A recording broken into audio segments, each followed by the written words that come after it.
I hear your voice first thing in the morning, and you sing me to sleep at night. Are you my mom? I'm sorry, Mika. I'm not. But I did know your mom. A long, long time ago. Diana Altares was so brave and fierce. But you've been with me for as long as I can remember, guiding me. In a way, you are like a daughter to me.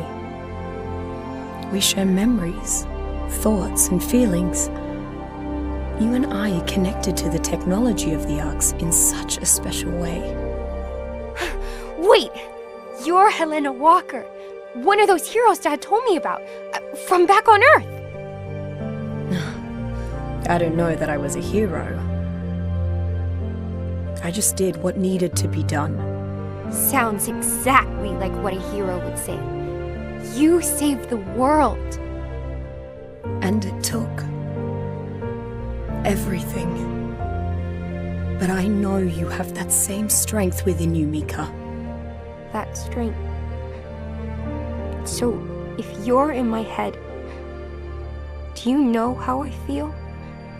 Do you know what it's like to want someone back with you more than anything? I do. I loved someone once. Very much. What was her name? See? You do know more than you think. To her friends, she was Mei Yin. But to those who feared her, she was called... The Beast Queen! My dad said she was one of the toughest survivors he ever knew. What happened to her? I had to leave her behind.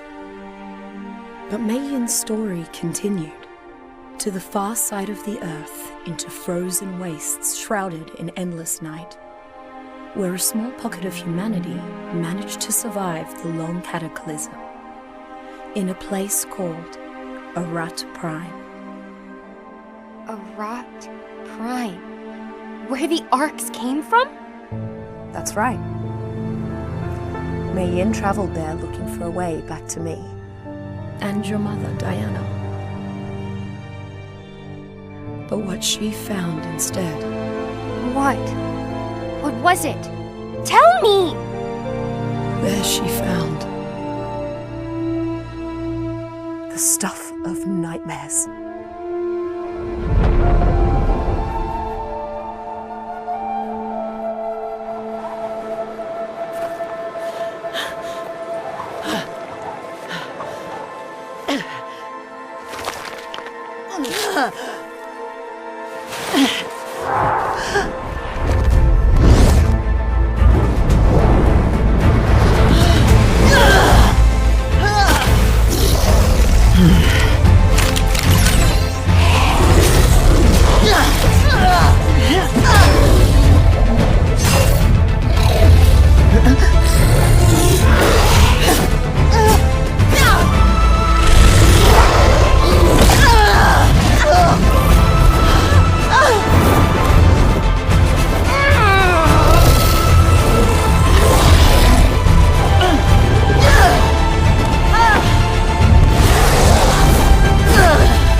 Survivor, hear my words and awaken. It's been over 1,000 years since we last spoke, and I'm communicating with you now from a distant planet because I need your help once more. Yes, you were the one I waited so long for. You completed what I had started, and together, we restored life to an instinct world. But there's still one place left on Earth where a form of element still lingers, rendering it impenetrable to the cleaning energies of the Reseed Protocol. This forlorn outpost where you are now was once a research colony called Arat Prime, sister facility of Sanctuary, where the technology to store and transmit human consciousness was perfected. There is stored the only remaining archive of humanity's collective minds and bodies, the Engram Codex. I need you to recover and transmit the Codex, our shared heritage, so I can use it to restore balance to my new world. You should know that it won't be easy, because in the 1,000 years after reseeding, Arat Prime has become home to... Quick! He's here. Brace yourself.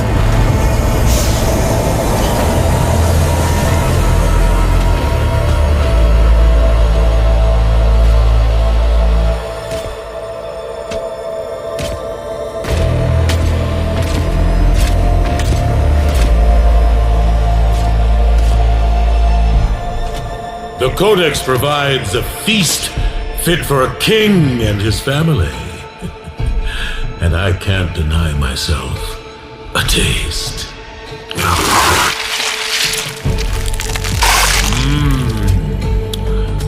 Very sweet. You are truly a marvelous creation. I wonder, you may yet better serve the family by joining us rather than feeding us. Yes. You will become one of our kind. Drink, and you will know nothing of death or pain ever again. Ah! What power is this? Who else is in there with you? I could only stand in for a moment. What are you waiting for, Survivor? Get the hell out of there!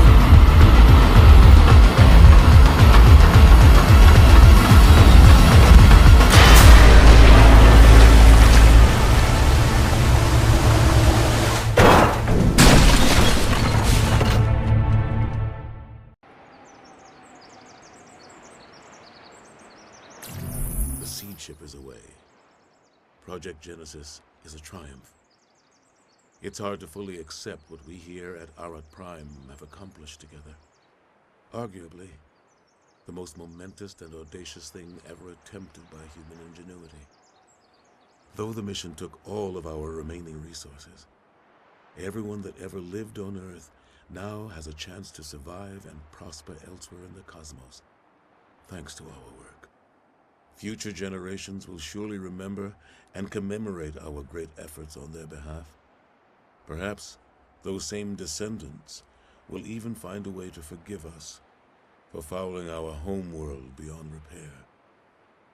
But for now, my team, my people's thoughts are with the brave crew of the Genesis ship as they search the heavens for a new home for humanity. May Providence guide them.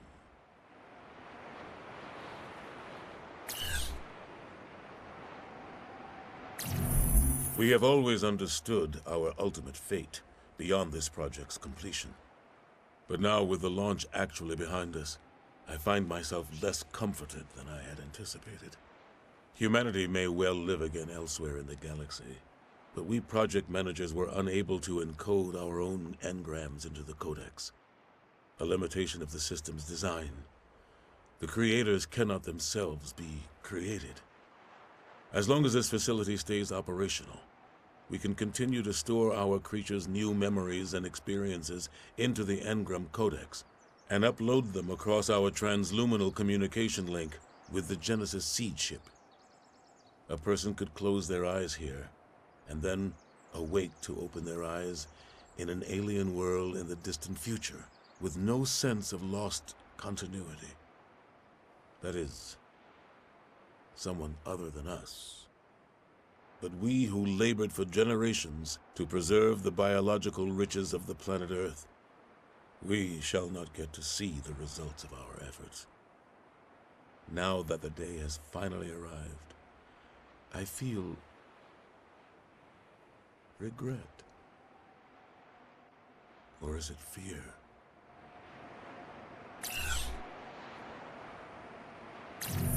Scouts have definitively confirmed that long-term survival is impossible in the outside world. Our isolation and shielding have kept us hidden from the Titans laying waste to the rest of the world, but we are unlikely to endure much longer here. Nor can we expect any intervention by our ascended cousins, the so-called Homo Deus, now that they've abandoned us to play in their orbital arcs. Our technology helped make it possible, and yet they have abandoned us too. But there must be a way forward. I was entrusted to lead this last bastion of humanity, and I refuse to just wait around for my people to starve in the dark. No! We will not go quietly into the night. Given the collective engineering and scientific expertise we possess, I'm determined to make survival our new mission. We will find a way to outlast this.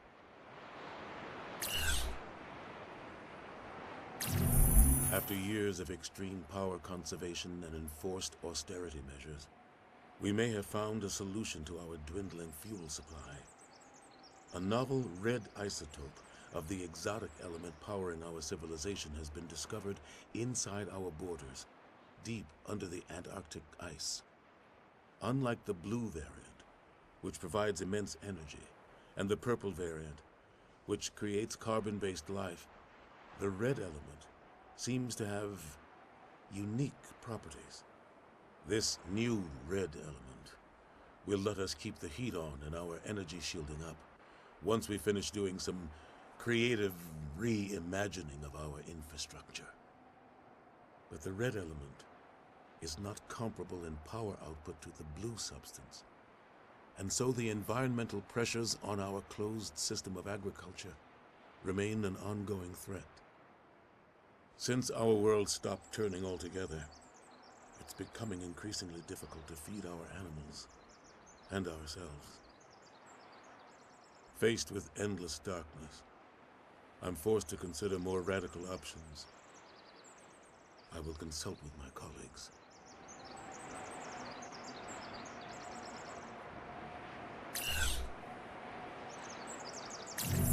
There may be a solution to our crisis, albeit one almost too horrible to contemplate. Experimentation on animal and human subjects with exposure to red element has demonstrated an unexpected potential to boost longevity. Better still, the isotope can bond with human hemoglobin to produce a new and more efficient type of biofuel. Provided our society can overcome its collective squeamishness over biomodification, it's within our reach to engineer a new future for our people. Barring the cryotolerance of Antarctic sea life and the metabolism of hematophagous creatures like vampire bats and leeches, we could shrug off the cold and open up a new source of bioavailable energy. Because we just so happen to have an endless clone bank of potential blood donors at our disposal. The Codex can provide life itself.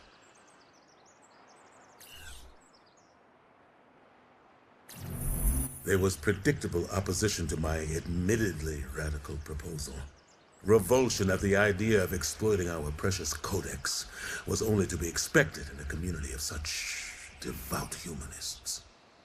Why could they not see the choice before us? Adaptation or death? Why should everything that we are, all that we have come to know and learn and love, why should that vanish into oblivion when we possess the power to live forever? Many objected to the heretical mutations I believe necessary to the continued survival of our colony. Regrettably, their resistance will have to be put down for the greater good. It's not as if I'm demanding the sacrifice of ensouled, cognizant people to feed our colony. These liminal meat puppets will exist only to serve as buffer hosts that can transubstantiate an environmental toxin into a life-giving miracle substance. The Red will deliver us from starvation and open up a new age of post-humanity on our otherwise extinct homeworld. Those who can see that this is the only path will be part of our new colony. Those who cannot can provide sustenance. The Rubicon has been crossed, and so we are lost. We are the lost. There is no other way forward.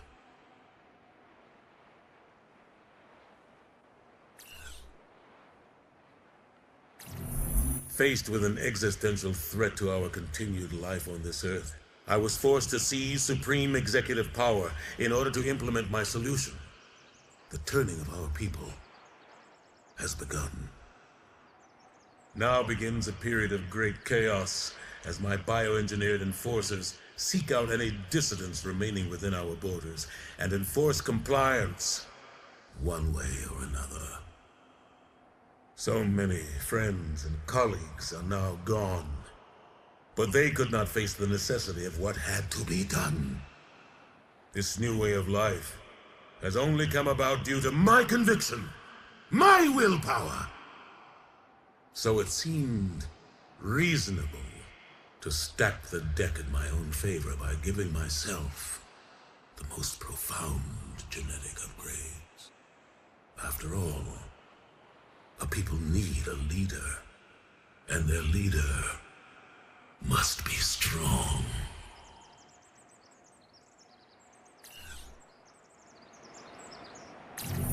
At long last and through great sacrifice, a kind of equilibrium has finally been achieved. Our people will live on in the endless night, no thanks to those who abandon us to our fate once we launch them toward their bright future. If and when the colonists on the seed ship find a habitable new world, the plan was to call their new home Arat. But Earth was the cradle of humanity, and Arat Prime remains its last terrestrial outpost. We will carry the torch on into the long night. Down here in the darkness, we may not be able to thrive as they will in their sunlit new world. But I have seen to it that we will endure. It only seems fair that the clones they left behind will serve to feed us into perpetuity.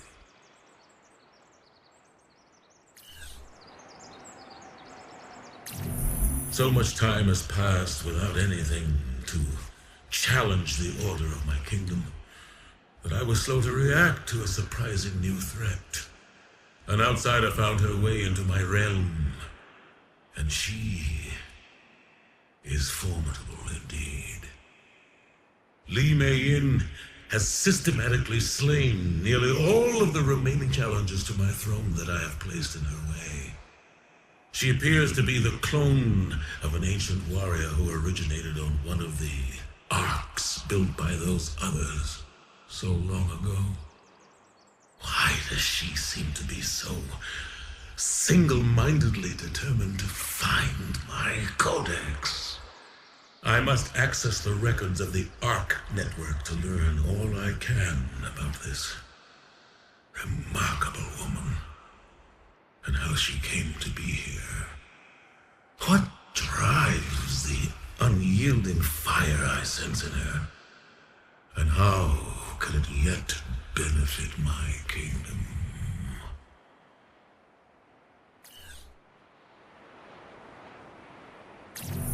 Mayenne may have submitted to the turning, but she remains my queen consort, in name only.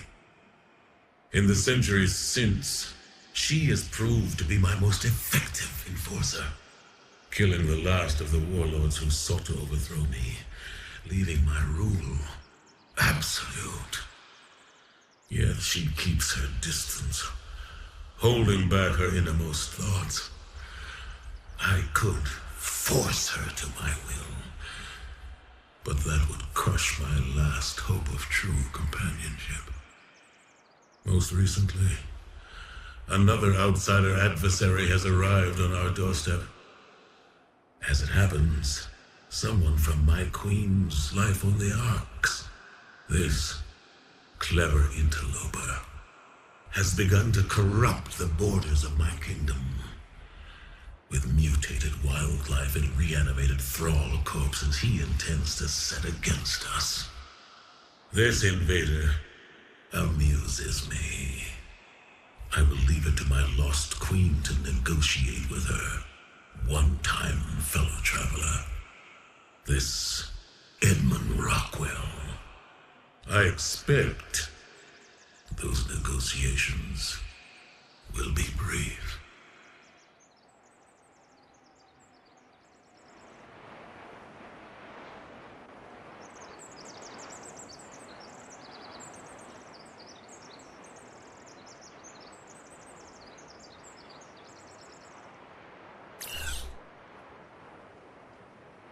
Who am I? Such a simple question, 3 little words. And yet I find I am unable to summon an answer. I've awoken surrounded by metallic wreckage, the bright thunderclap of my arrival echoing away across a vast, rapidly cooling crater. From before this ruin, I remember little. I recall scattershot visions of monstrosity. I was something inhuman. And yet now I seem to be simply a man, vulnerable and exposed. Why that should surprise me, I cannot say. What was I before, and what am I now? I stumble about, lost in Stygian darkness, raw flesh raked by an icy gale. A stark cold jolts something loose in my mind. Betrayal? Murder? Madness? What had I done? What had I become? A wretched being. A monster. I fall to my knees in the freezing wind. Better to let it end here with some semblance of humanity intact. I feel myself finally slipping into nothingness, as it should be, and then... No, Edmund, you won't die here. I won't let you. A renewed vigor courses through me. A will to survive. And more than that, to perpetuate. My first goal is to escape the brutal chill. Somehow I have managed to fashion a crude shelter using scavenged debris still warm from the recent impact. Crawling inside, I curl around the vital organs at my core, desperate to raise my body temperature. Only then do I allow myself to slip into feverish delirium. And finally, the peace of darkness. Until the nightmares begin.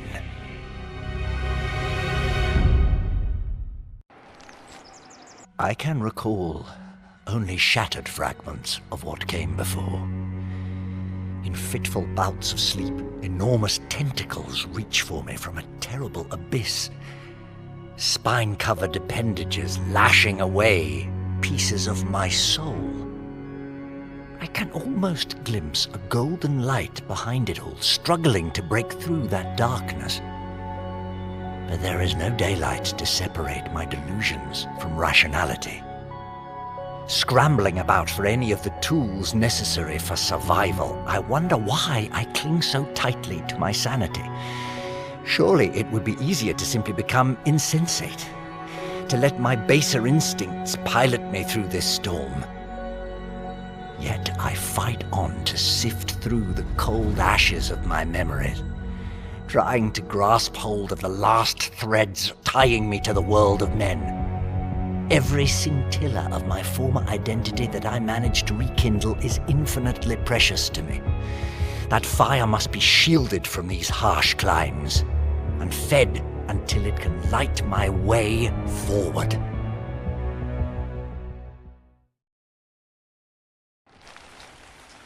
The memories arrive in waves, crashing with vivid images onto the shore of my mind, each time bringing new torments as I see my many failures laid out before me. A life lived on a world long since dead, as a once heralded scientist. I see a daughter I could not save. My darling little girl, my little girl, lifeless. How I failed you, Charlotte. I failed you. Your innocent eyes will never leave me. And then, a second life, on vast islands in the sky. A friend, Helena. She cared so deeply and understood so very much. And yet these new technologies, new possibilities, I began to realize that the failures of my first life need not define me forever. Great things were possible. Yes, remember, Edmund, you can indeed be great again. Your weakness need not be your destiny. Who are you? In reply, I hear only the howling wind and see the void of darkness from which it emanates. I suppose I have my answer.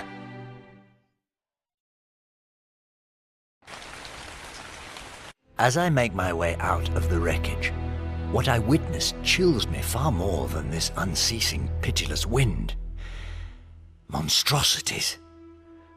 Purple-hued revenants, shambling about, seemingly immune to these harsh climes. They disgust me, and yet they also intrigue me. There's something so familiar about them. That's because they are your children, Edmund. My children? Charlotte was my tender child. I have no other. Don't play coy. Surely as a scientist, you're able to put the pieces together. I know you can. What do you know about me? I am you, Edmund, as you really are. I'm a man. Just a man, a father, a scientist, a friend. You are so much more than that. No, I don't want it. You have never wanted anything more. Please, I can't be that again. I can't. But you will. I'm afraid. And that is why you will find your way back to me. Not the mortal flesh of the one, but the eternal seeds of the many. Shutting the wretched voice away, I take my first tentative steps out of the crater. Miraculously, the roving purple cretins do not attack. Their teeming crowds part before me, almost out of deference, as if for royalty. Purple pools of bubbling liquid seem to vibrate in anticipation as I hesitantly approach. I recognize my Edmundium. Perhaps. No, I must not think of it. But as I step over the ridgeline, I see the blood-red glow rising from the great vista beyond, and realize at once how dangerous this place truly is.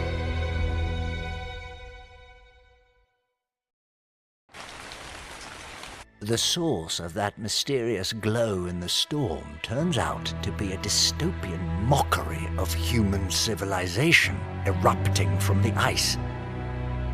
Its population of mindless thralls bows under the yoke of a seemingly omnipotent king. Given time, you could wield such power. Power over death, and the power to give life. No, this is blasphemy made manifest. These automatons offer themselves up to their demonic lord in profane ceremonies punctuated by ecstatic screams. I must escape this dark dominion before I fall prey to that terrible, omnipresent will. Must you?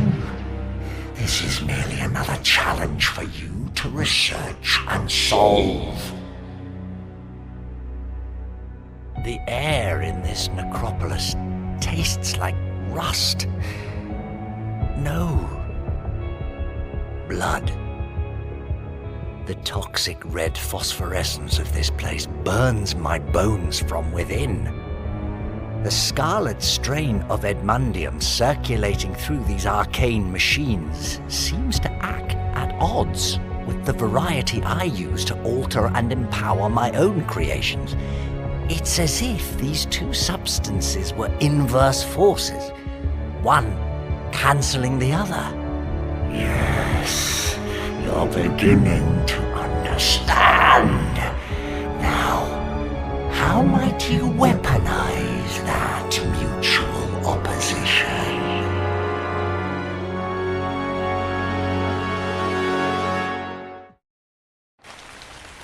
The devil ruling this frozen hellscape seems to have detected my incursion of his kingdom.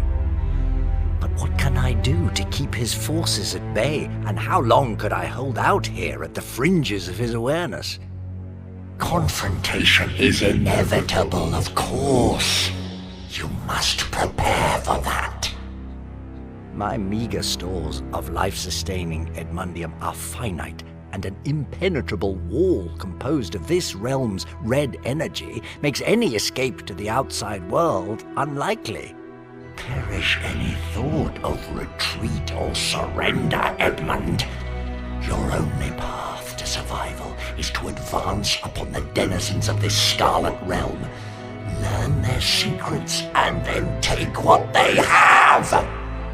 Use their knowledge and resources to become stronger, to expand, and to conquer. Your children will fight for you. Command them to advance. Hearing this wretched voice is surprisingly like a balm to my frayed mind. And I know that without it I would surely die here. But if I am to heed its entreaties, would I follow the same path as before? Would I become that abomination once again? Do I wish to live or to die? Should Edmund Rockwell pay for his many sins through penance? Or through oblivion? I breathe deeply, then I take a step forward and hope that this time my defenses will hold. I will make them hold.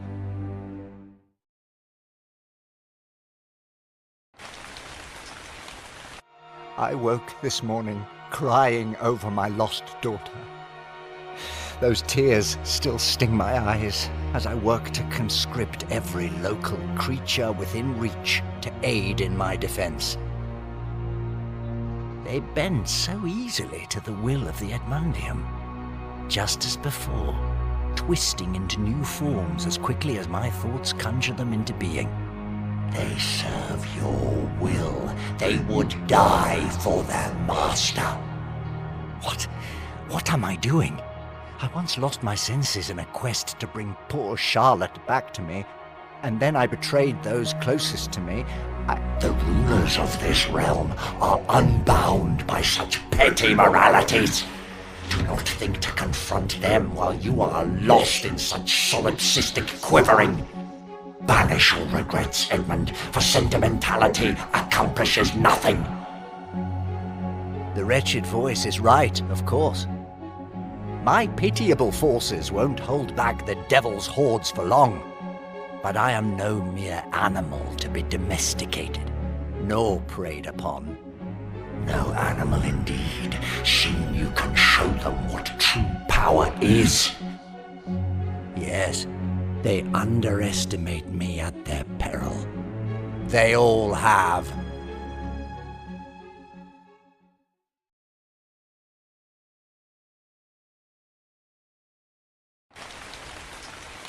Death wings its way toward you, even now. You can feel it out there, that hatred curdled over millennia. It's coming for you, and quickly. What will you do? I do feel it. The Reaper. She is coming to claim me. What can I do? I am only one man. A weak man at that. Once you were something so much more. 1 billion lives within you.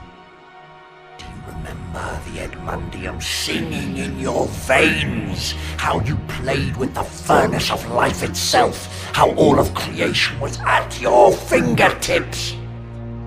I remember. So many possibilities. I could be everywhere. And everything. But then there was so much torment. And the voices.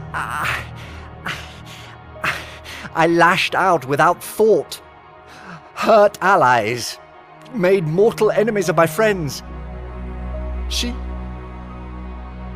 I killed her. I did it. Oh God. What is one life compared to the infinite possibilities of creation? You have the means to arm yourself again with the power to defeat all of your enemies, to burn away the encroaching darkness. At what cost? Everything. But I am here for you. I always have been. I am the reason you survived the slums of London when they all set upon you like a wounded dog. I'm the strength you used to escape predation on the island. I taught you the secrets of Edmundium in the violent caverns of that aberrant ark. And I will save you now, if you let me in. Yes.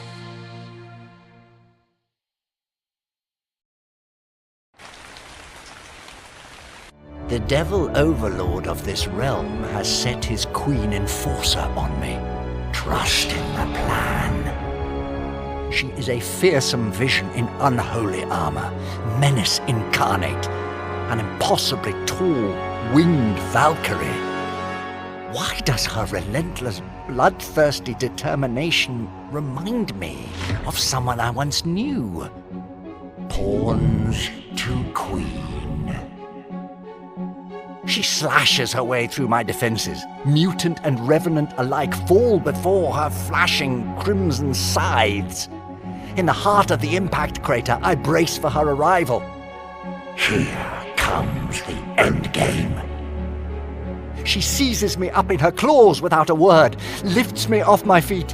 Her helmet opens to expose fangs that she sinks into my soft throat. In my agonized struggle, I feel her realize, too late, that I've seeded my own lifeblood with indigo Edmundium. It proves disagreeable to her own red life force. Move and counter move. She drops me in disgust, tries to spit out the purple poison burning her from within. As I hasten to staunch my bleeding, I watch the demon queen take to the sky in a desperate attempt to fly back to her master, her erratic movement signaling her blighted state. Check, Your Majesty.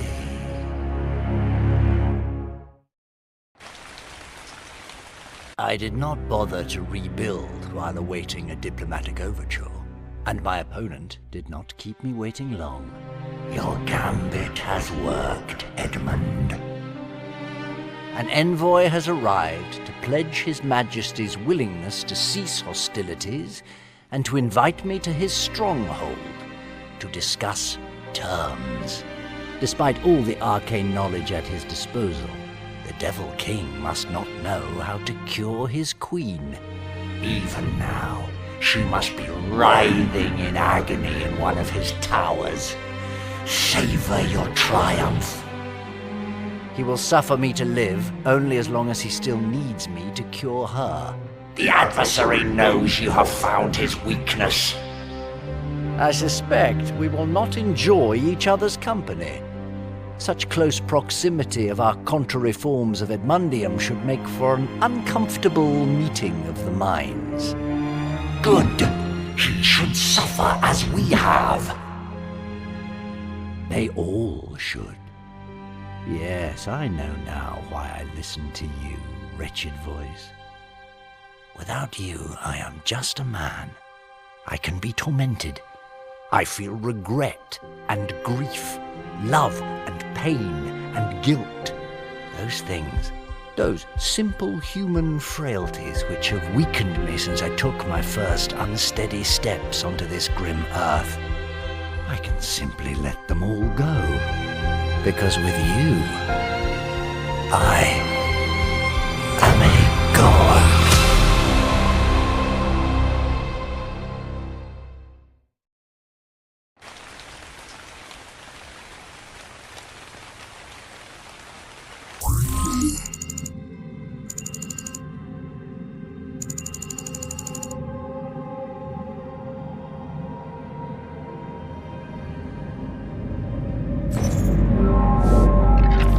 Your Majesty.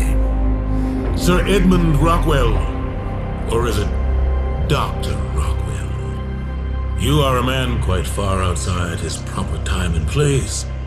Victorian England is a long way from this purgatory. You have me at a disadvantage, Lost King. I am woefully ignorant of your history. Thousands of years ago, I was the scientific administrator of this facility, and now I am its absolute ruler. The power of Red Element has sustained myself and my people for eons. And you are clearly a fast learner. In your short time here, you have already managed to toxify our land. Your purple element, unlike ours, is an abomination that poisons our lifeblood. Your consort meant to make a meal of me. I was forced to do what I could to make myself unpalatable. My queen only meant to share our precious gift and make you one of us, properly equipped for survival in this unforgiving place. Yes, well, I have far grander ambitions than becoming one of your subjects. Oh, you needn't worry about any further gift-giving on our part. Dr. Rockwell, you were summoned here to rid my queen of your foul corruption. Were I to do as you demand, I suspect my life would instantly be forfeit. You do not strike me as the forgiving type. Should my queen succumb to your toxin, I promise your end will be anything but instant. So your offer for my help is a swift death. I fear our negotiations are off to a discouraging start. I must attend to my queen just now. You may avail yourself of this food and drink in my absence. And don't worry, I would never be so craven and deceitful as to poison a guest in my own castle. Do pass along my profound regret for Her Majesty's discomfort. There is something so familiar about her mannerisms. I can almost... Don't go anywhere, Doctor.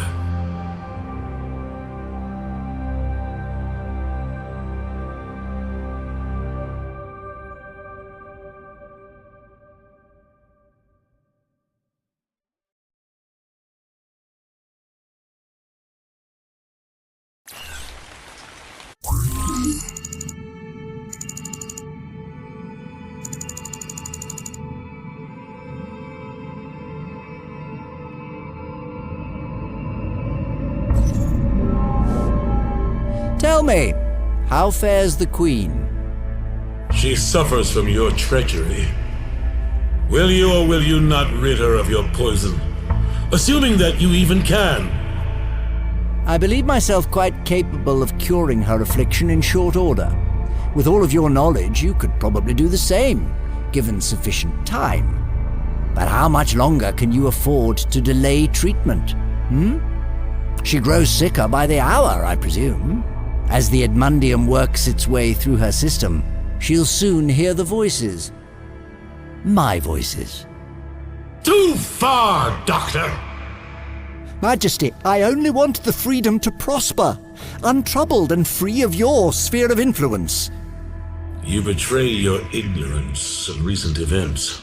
Our sphere of influence is all that keeps your malignancy from being purged from the face of the earth. What? How little you know, scientist. Our great dome powered by the red element is the only thing shielding you from the same lethal energies that threaten our own survival. The purple substance you infused yourself with, what you call Edmundium, enables the creation of life. The blue variant is raw energy to be tapped for the machines of war, whereas the red element extends life, carrying us across the millennia intact in our own bodies. Though, as you can see, we have made certain modifications. But what little Edmundium is to be found on this planet came down on your aberrant ark. And no form of element can exist on the planet beyond our shielding. Not anymore. How is this possible? The Reseed Protocol. The Arks. They have cleansed Earth of our elements, except for our lost city. Here, we are all that's left of the Children of Element, and we can no longer survive outside of the protective shielding of our great dome. In that way, Doctor,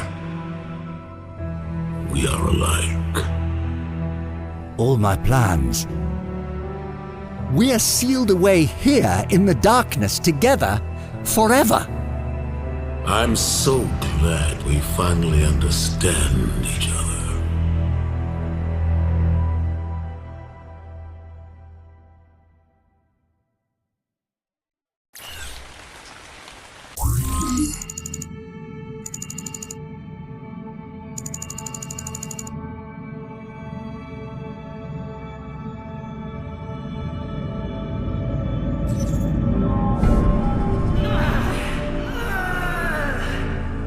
Are you enjoying this, Doctor?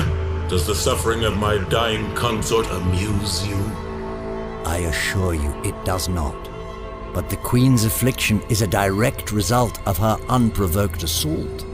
I had imagined far more of your humanity remained than I see in evidence today. As a fellow scientist, I would have thought... What would you know of humanity?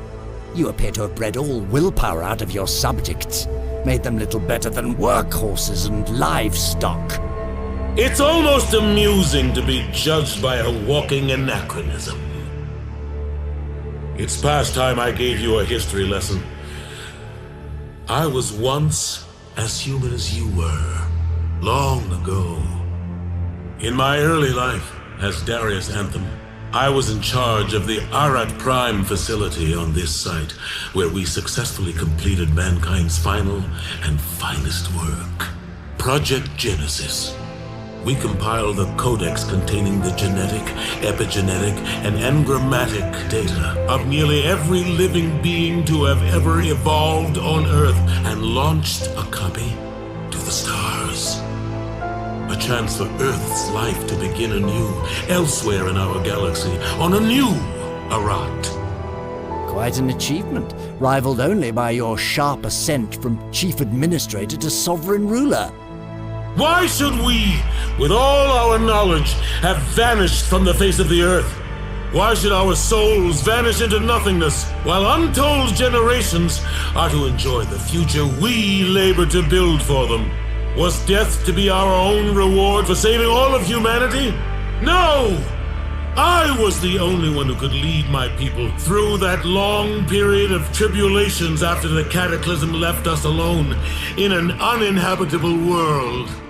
With the power of the red element, we were able to extend our lifetimes indefinitely. Of course, this meant draining the energy from cloned subjects, but thanks to our technologies, there is an infinite reservoir of those. We altered ourselves to survive in the darkness and cold that kept our lost colony hidden from outside forces bent on our destruction. Over uncountable years here, the cost was steep. Colleagues, friends, lovers, all betrayed me, one by one. They could not bear to live with what we had become. Losing them was difficult. I do not deny it. It has been a struggle to adapt. But I think you understand, as a man of science, this is all there is at any cost. Life and knowledge must be preserved. At long last, I finally achieved a kind of order here. But then, the ARKs triggered their cleansing fires, healing the world. A world neither of us can live in. How did this happen? Who did this? It calls itself the One Who Waits, this being of light that tears us apart. But it once had another name. What was it? I think I've told you enough for now. But I promise, all in good time. Think on your predicament, Dr. Rockwell. When you've achieved a greater clarity as to your situation, then we will speak again.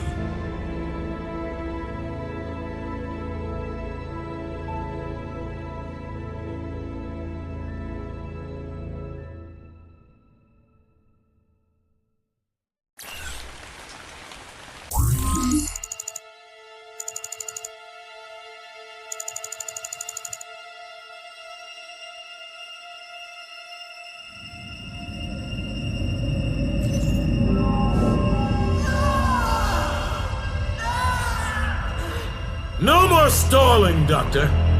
You will alleviate her suffering. No! Not until you guarantee my freedom. You and I can never coexist peacefully within our borders. Not even for the short time that your finite supply of Edmundium lasts.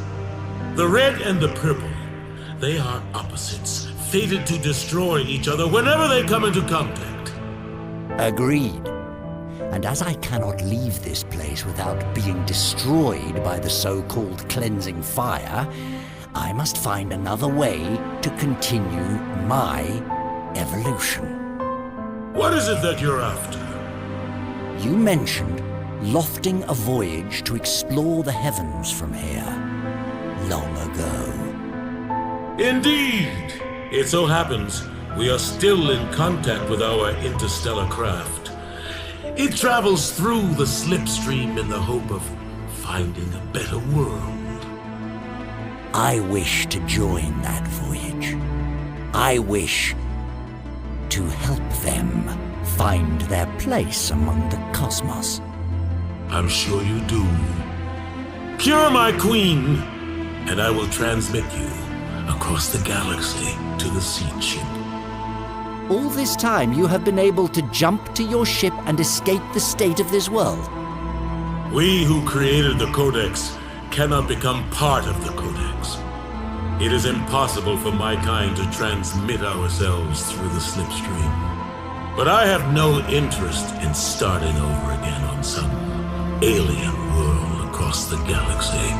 Nor would I abandon my people and the only way of life we have known. This is where we were born, and this is where we will live on forever. How very tedious. Well then, Your Majesty, I accept your offer of relocation. Take me to your queen consort and let's get this over with. I have a galaxy to explore.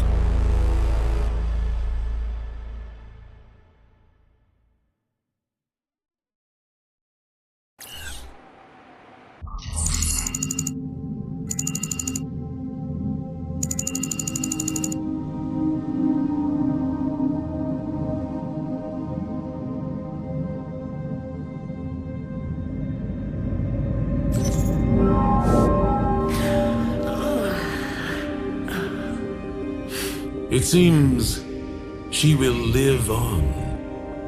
That is fortunate for you. Yes, I believe Her Majesty the Queen will make a full recovery. A pity I could not examine her more closely to be sure. Who is she, anyway? That is none of your concern. Yeah, well, the Edmundium in my system would only have exacerbated her symptoms anyway. I must admit, I'm curious. You have the technology to incarnate your minds in a human body again, capable of surviving in the cleansed world outside.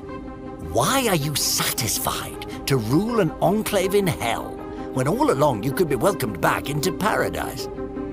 Like you, I find myself unwilling to go back to living and dying again as the man I once was. After so long spent as something more than human, you found yourself respawned in your fragile original form, weak, naked, and alone. And so, in short order, you set about making alterations, finding new elements. True.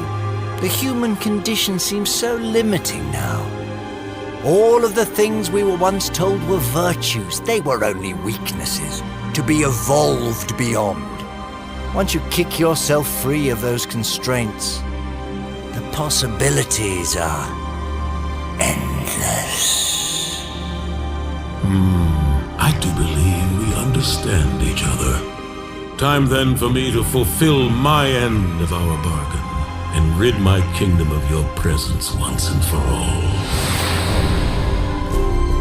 Now, activate the codec scanning and transmission sequence, and you will find yourself among the stars. May your journey there be productive. I'm as giddy as an Etonian schoolboy.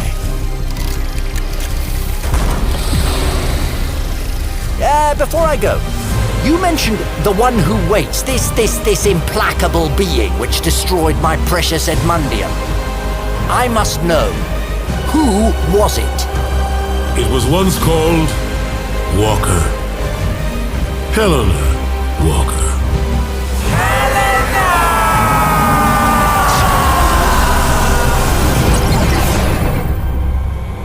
Do not be consumed by old hatreds, Doctor, for it is said no man is beyond redemption.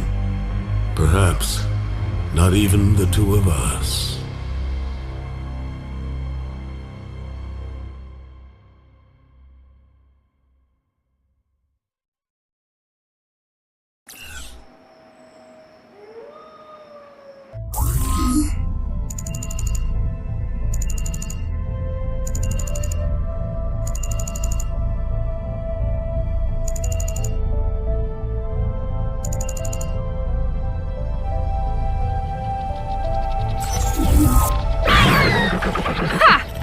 Never crossed our minds to try to ride one of those freaky creatures. But you seem to have a special way with dangerous animals. And your armor is like nothing I have ever seen. I was unsure you were like me, underneath it all. I don't know that there's anyone like you. How have you managed to survive down here without tech? Are there more of you? There were others. But we were separated. You should ride with us then. Feels like we could learn a lot from each other. A very kind offer. My name is Mei Yin. Diana. And listen, you're free to come and go whenever you want, but I think we'd be stronger together. And who knows? I might just grow on you.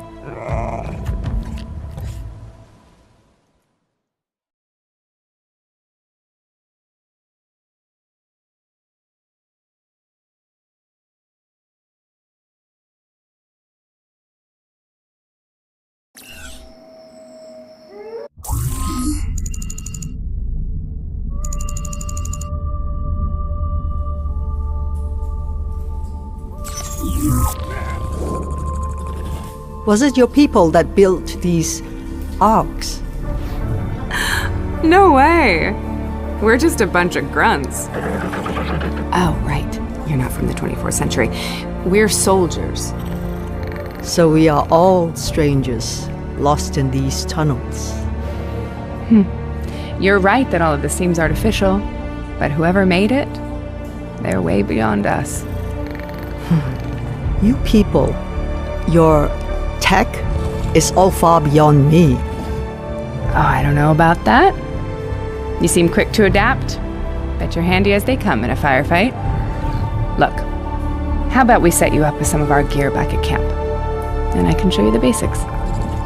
I would like that.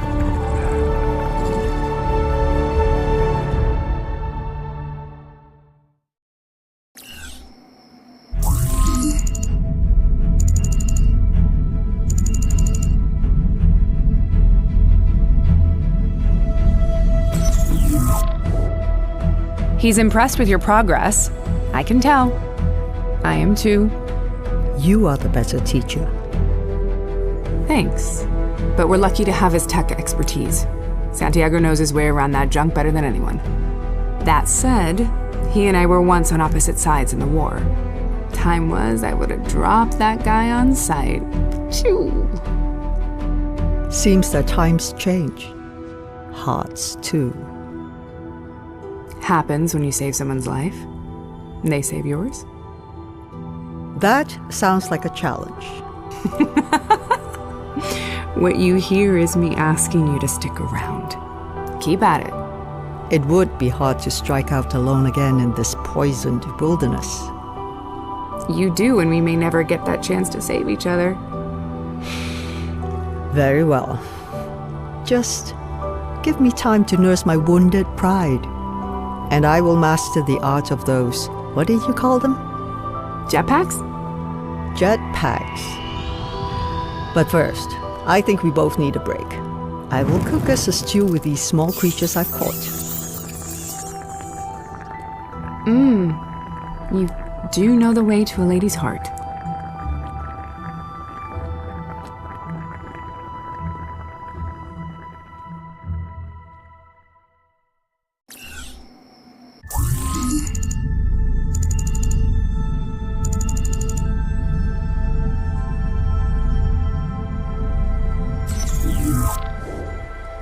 Would have thought you'd be happier to see your friends again.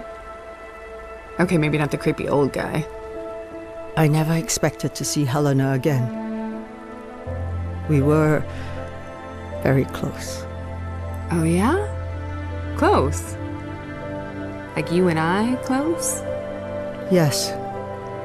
Though she and I knew each other longer. May, I'm a big girl. I won't stand between the two of you if that's what you want. Before she and I found each other, I believed I was fated to be alone. Oh, hey. She must be really special to make you hurt like this. You both have meant very much to me. Whatever you decide, we're gonna be okay.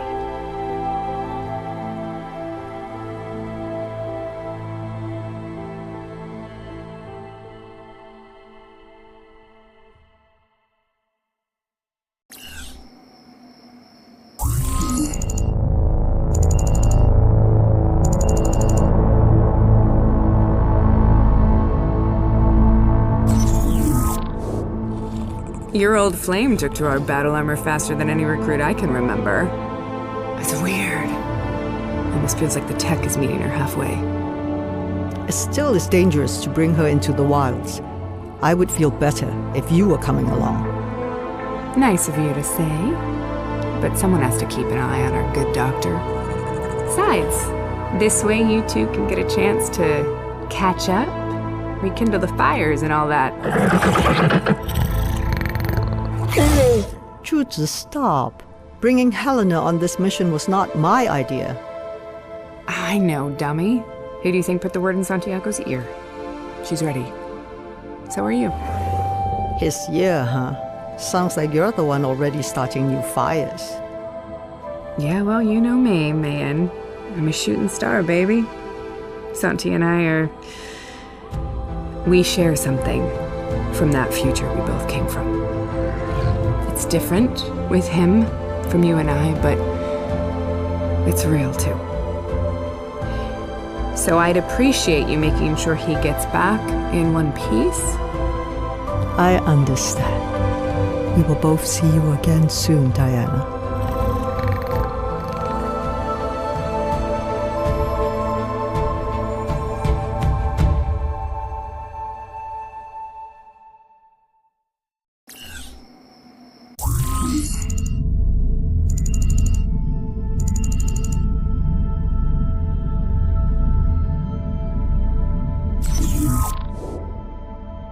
I'm so sorry, Mayan.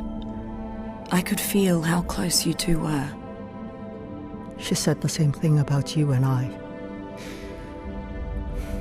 The scales of justice must be balanced. I am going after Rockwell.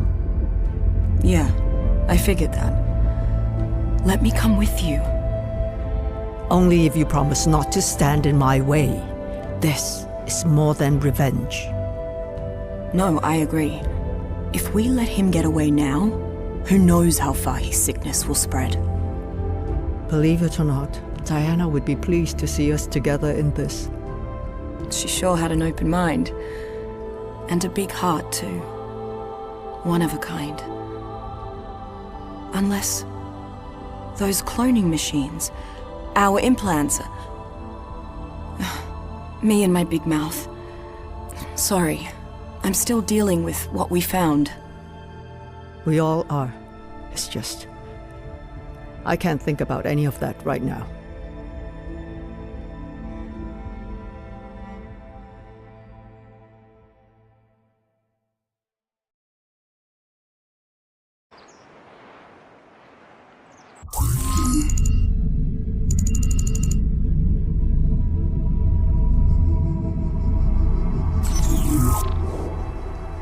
I need to ask you something, but when I do, I'm scared you'll think I'm losing my mind. After everything, you still worry what I might think of you? Come on, I'm serious. Believe it or not, I'm still kind of intimidated by you. But yeah, this is serious. Ask me anything, unless you plan to bring up that cloning idea again. No, not that. It's just... Are you hearing them too? Those voices? No, but this dead world is sure to be haunted. Well, that's the thing. I don't believe in ghosts. What sorts of things are these voices saying to you? That I have to guide someone to finish the work we started far in the future. Okay, now you are sounding just a little crazy. I know. And me, Ian, I'm scared. We will figure this out together. I promise.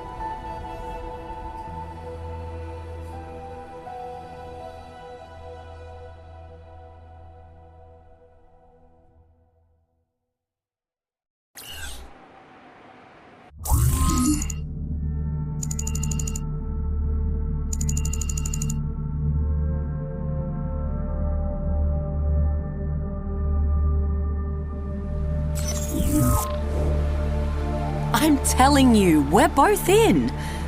What do I have to do to convince you? Sing it for you? And you know I absolutely never sing, Megan. I did not pass his tests. His metal behemoths will march on without me, their thunderous steps echoing my failure. Maybe a little overdramatic? Look, Mayin, setting aside my sync rating, whatever that is, you're his top candidate. Trust me.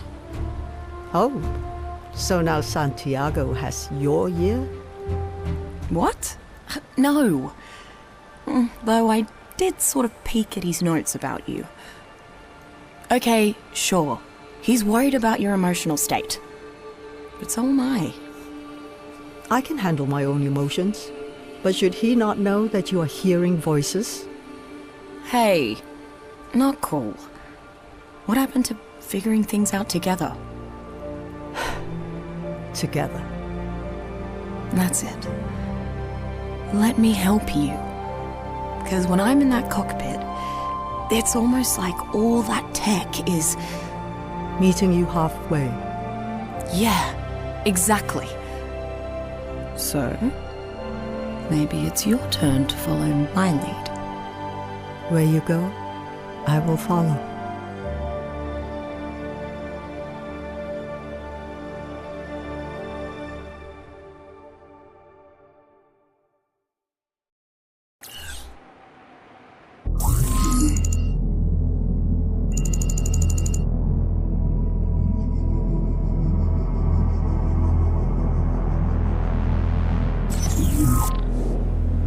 I told you that gem was dangerous. Are you all right? It spoke to me. I finally know what I have to do. What I am meant to do. But I don't know if I can. Tell me, Helena, what did you learn? That I need to leave the world behind. Become something more than human. Like one of those beings that control the arcs, but also greater than them. It said this was my destiny, built into my genetic structure, going backwards to humanity's beginning. You mean it told you that you have to die?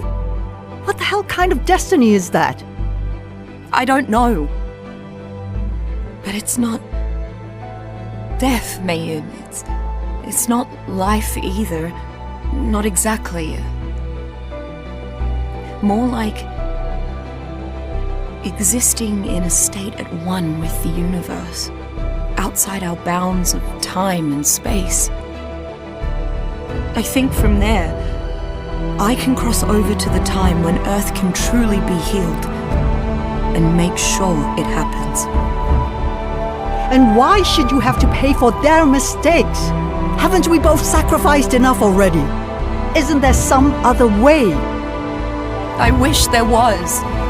But everything in my head and my heart is telling me that ascension is the only way we can finally end all of this. And I can't do it alone. You won't have to. Because I will be there with you.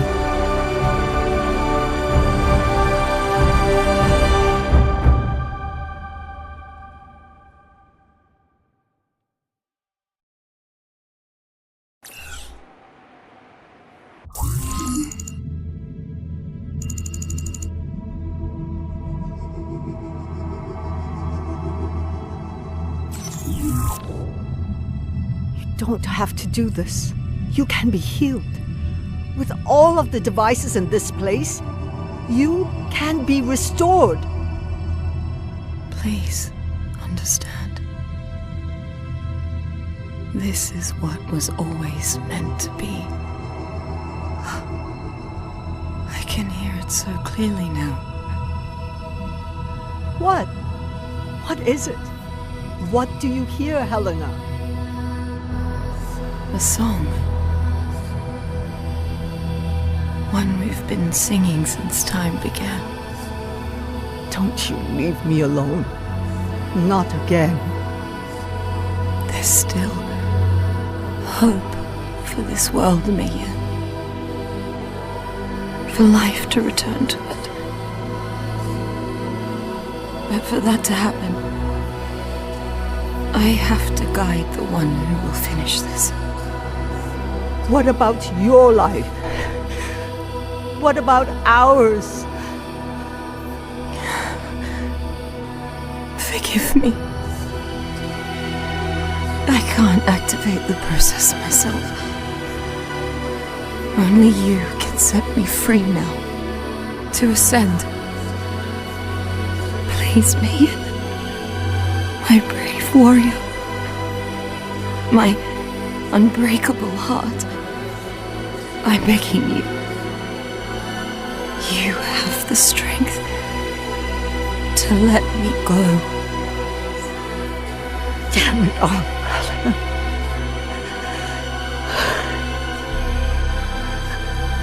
I loved you.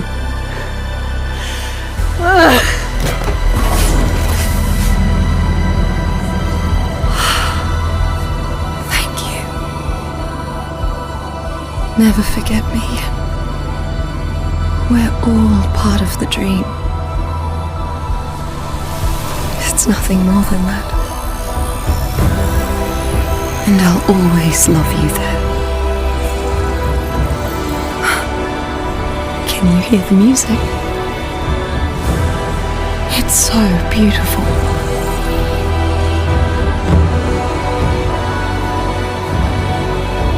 I'm not afraid.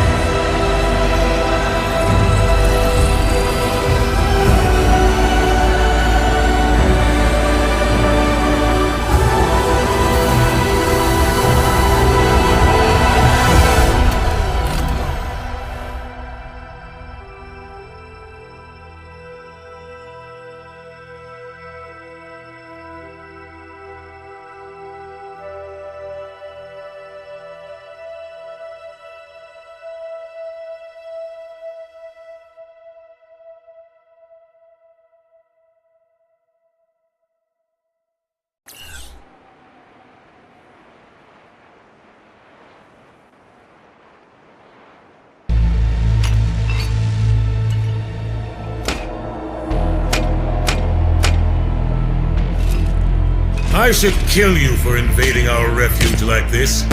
The damage you have caused will take hundreds of years to repair. But you remind me of someone from long ago, another true survivor. Rockwell told me that she would one day seek to destroy our colony, and so I wonder, through some dark manipulation of our technology, does she speak through you now? Tell me, what was your plan if you made it this far? Assuming this was ever your own plan at all. Don't say anything. This has to be a trick. That force which stopped me from turning you. I was hoping you would bring her here with you, that I might convince one of their kind to spare my people from the cleansing fire.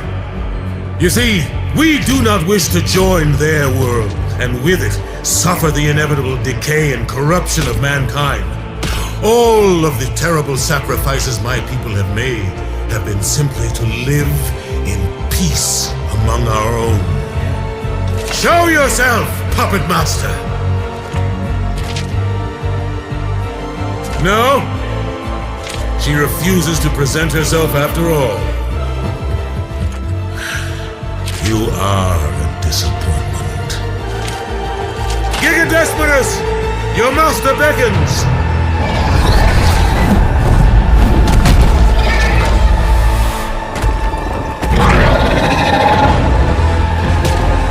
The time for battle has arrived!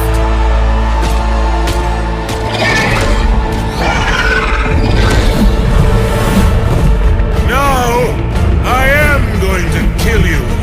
Show me what you've got!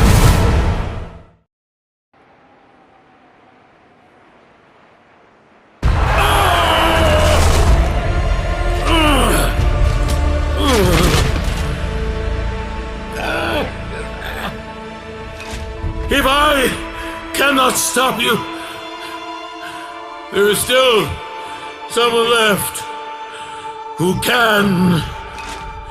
My queen, hear me! The kingdom is yours! Protect the children! Protect the lost!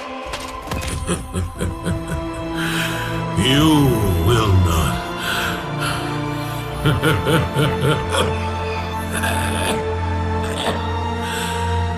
Survive her.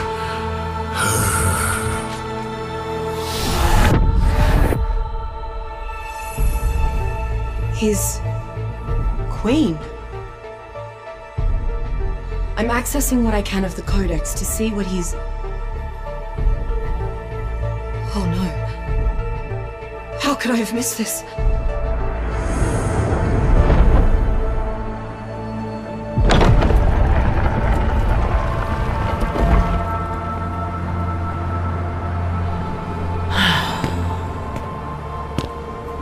Impressive for you to have traveled so very far, Li Meiyin, only to fall prostrate before my feet. Reveal yourself, devil, and we shall see who does the falling. I have seen your memories within the Codex. You are a broken soul. You left behind those dearest to you, one murdered. You'll come back for me, right, babe? Never let go. I don't think I can face death again alone.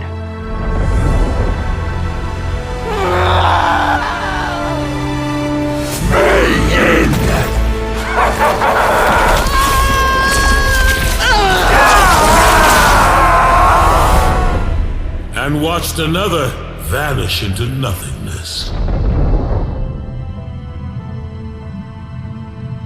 Never forget me. We're all part of the dream. It's nothing more than that. And I'll always love you there. And what of your allies? Left dormant within an endless hibernation, awaiting a savior who may never come. Well, if we all got such a long wait ahead of us, might as well ride it out in these here glass coffins. I could use some beauty sleep. Just hope little Miss Prof's right about this, prophecy of hers. 1,000 years. Helena. Now, here at the end of the world, it is just you and I, the last of our kind. Is this not meant to be?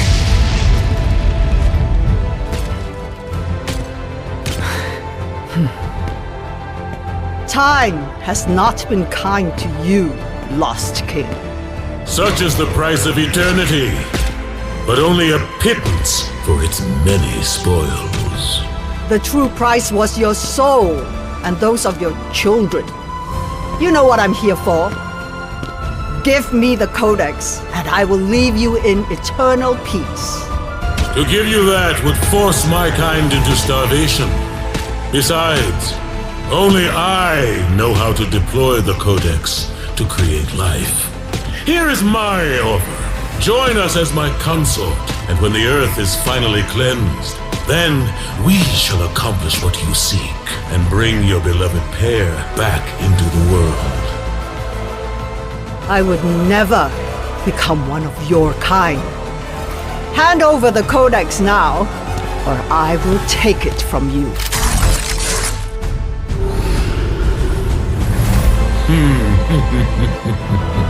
Then let us see what terrible furies the great Meiyin is capable of.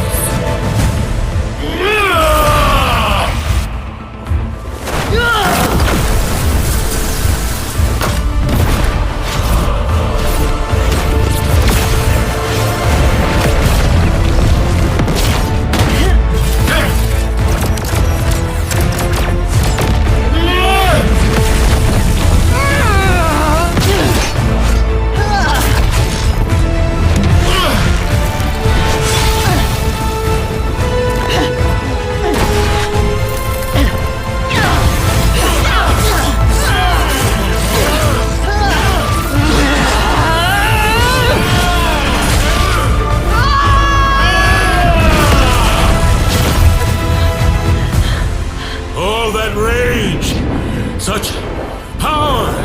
You would make a fine queen for my people, and thereby earn your reward. My soul and free will are not for sale. Everything in this world has a price, and the soul of man is but a token in the exchange.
valiant effort, Mayin, but set against the infinite, any mortal will break.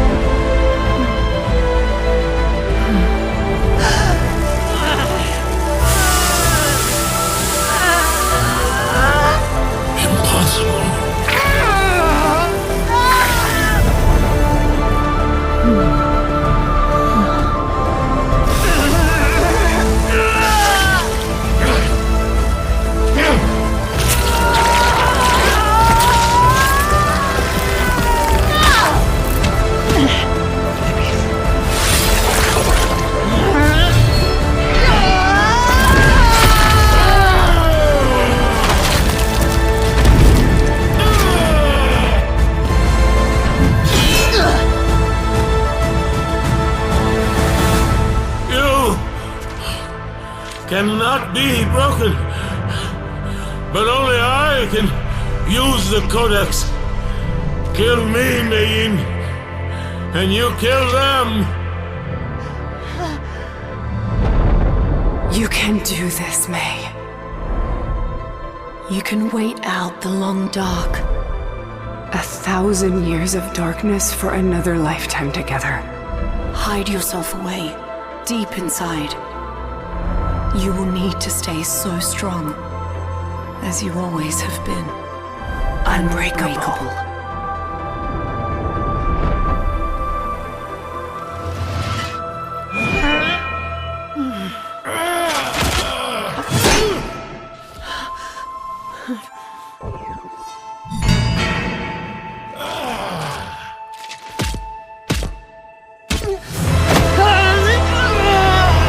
Welcome to our family, my queen.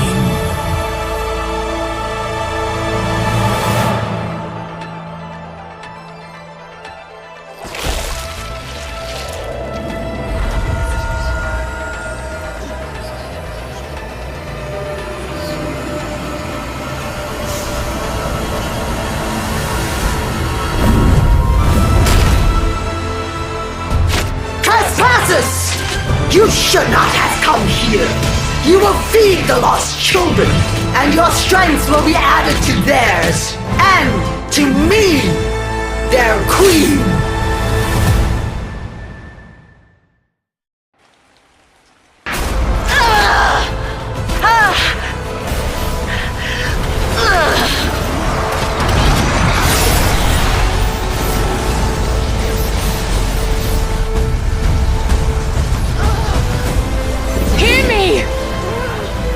Something real on the Ark with Diana and Helena, despite the loss and pain.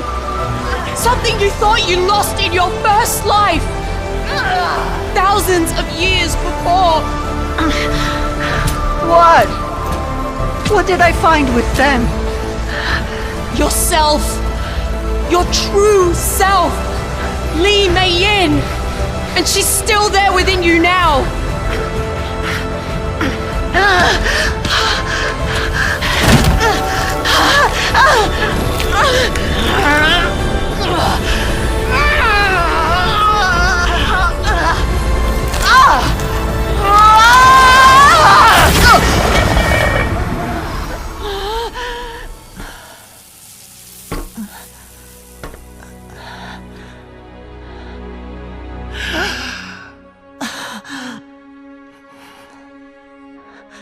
I know you, Helena.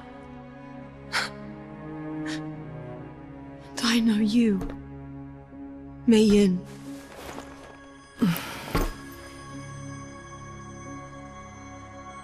Thank you for helping me remember who I was and who I still am. You've ended my long nightmare. I just wanted to see me and Diana one more time. Now that can happen. Thanks to the Engram Codex you've recovered. There was another where we are now, but that was destroyed. We need your intact copy transmitted to us here on Arat. and add your own engrams into the data stream. Then we can finally be together again on this new world. That's all I've wanted. And Diana? I have a friend who's working on it. It's just a matter of time. But join us here. And let the lost colony be cleansed like the Earth has been. Your vision came true while I was lost? Yes. I eventually found my champion. And the Titans finally fell once and for all. Earth was cleansed of its element poisoning and reseeded. It's a paradise now, beyond wonder, with all things in balance. As we can make our Arat together. Then let me join you in paradise, Helena. And we will bring Diana back to us.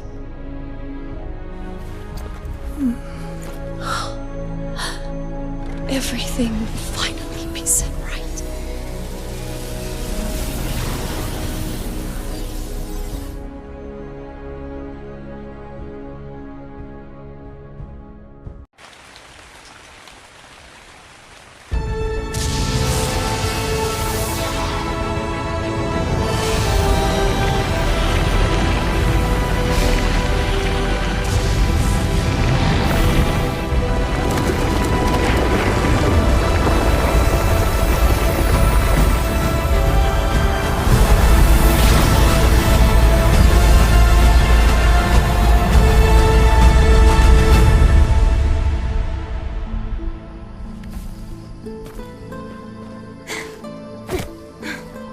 So, we got the codex back from Earth. What are we waiting for? Let's use it to bring back my mom. It might not be that easy. But before I tell you why, you have to promise that this stays between you and I. Just like the rest of our conversations, okay? Yeah, sure. Yeah? I promise, Auntie Helena.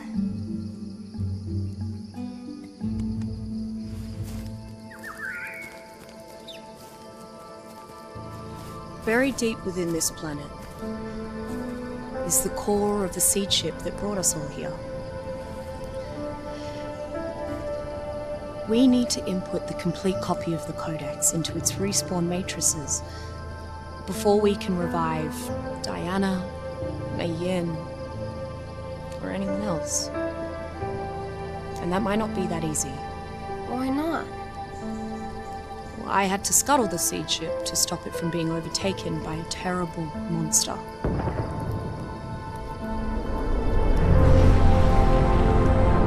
But the creature managed to leave one last copy of itself in that core.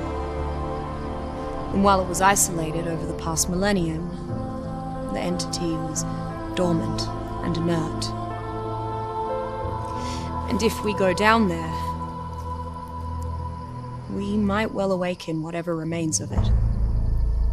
We both survived all kinds of monsters. What's so bad about this one, anyway? When it was a tormented man. So long ago.